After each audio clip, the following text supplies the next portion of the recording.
It didn't start with proof, it started with a feeling. A quiet hunch that something wasn't right.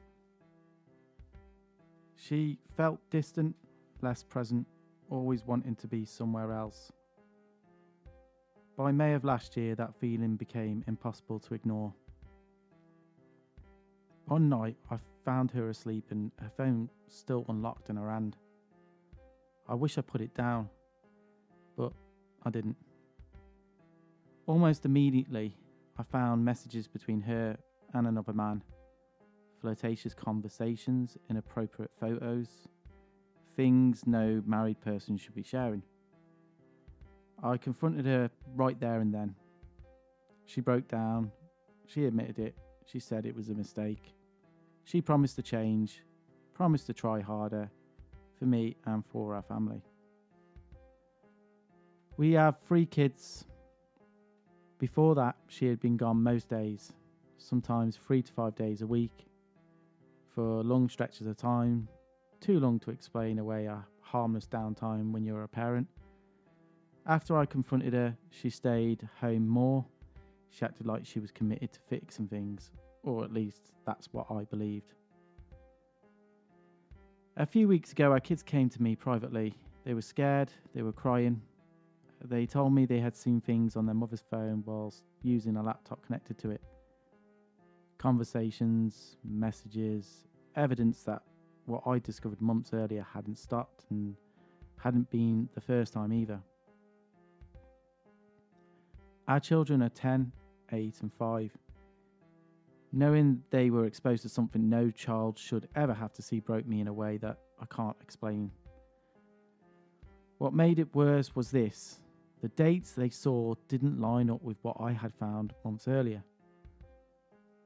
After the first discovery, she changed her phone passcode to match mine, a gesture of good faith.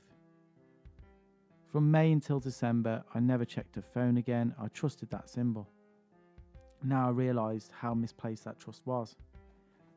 There were countless conversations, repeated patterns, flirting, planning, and resentment towards me, resentment towards our marriage, talk of leaving, talk of starting over without us. That's when it hit me. This wasn't a mistake, it was clearly a lifestyle. Since then, I've stopped confronting, I've stopped pleading, I've stopped reacting. Instead, I've been watching. I don't check her phone anymore, but sometimes I don't need to. I see the way she smiles at the screen, the way her mood changes, and anyone that's been in love knows what that looks like. It makes me wonder if divorce might actually make her happy. If so, that's fine, because I'm preparing for something else entirely. I used to ask her to stay home more, to help raise the kids, to be present. Now I encourage distance. Late shifts? Sure. Extra hours? Go for it. Courts don't look kindly on schedules that don't support family life. And I've started paying attention to things like that. I keep records now. Dates, times, absences. Not out of spite. Out of clarity. She thinks nothing has changed. She still believes I'm unaware, still believes I'm loyal to a fault. What she doesn't realise is that I've already let go. I'm not interested in revenge. I'm interested in peace. But peace doesn't come from pretending. It comes from ending what's already broken. I won't raise my voice. I won't create chaos. I'll simply exit with intention. My focus is my children, their safety, their stability, and obviously their future. Whatever happiness she's chasing, she can have it, just not at our expense. My calm isn't weakness, it's preparation, and my peace is my progress.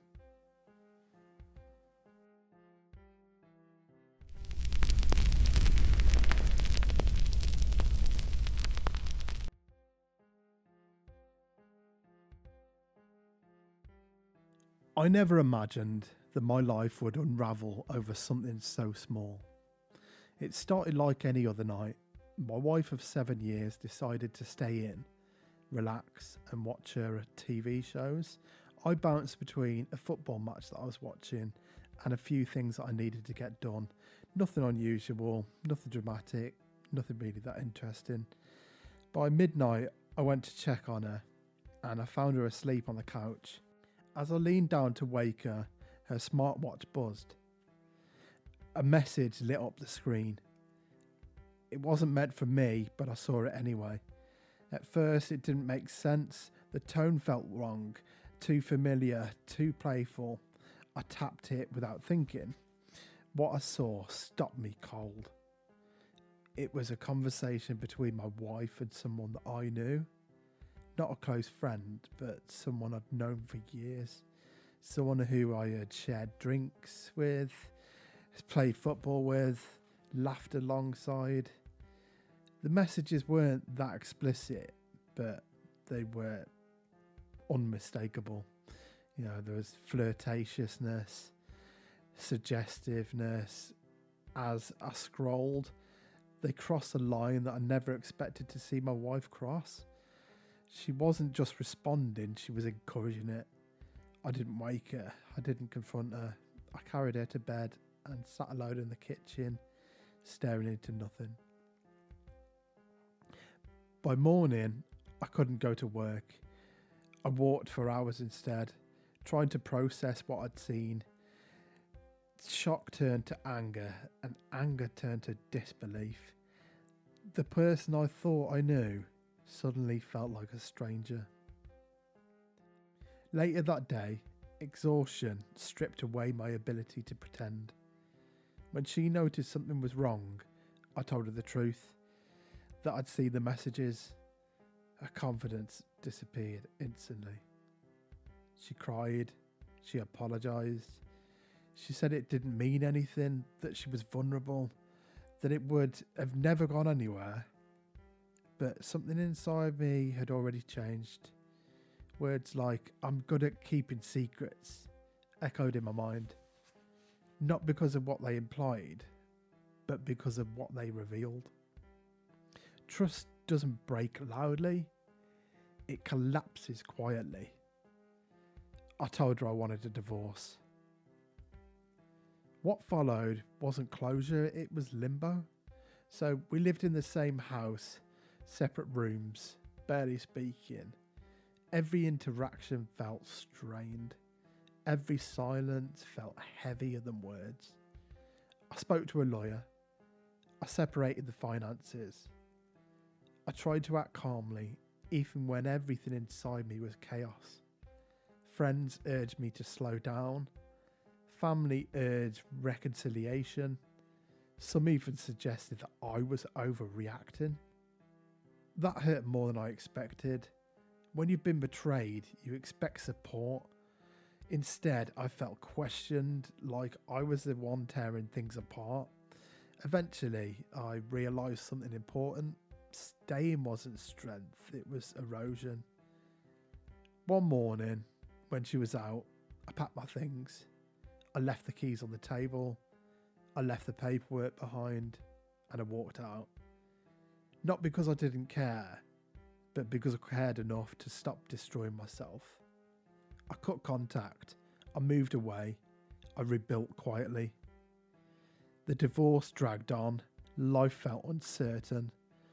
But for the first time in months, I could breathe. Months later, I received a call about my mother's health. Seen her again, reopened wounds that I hadn't healed.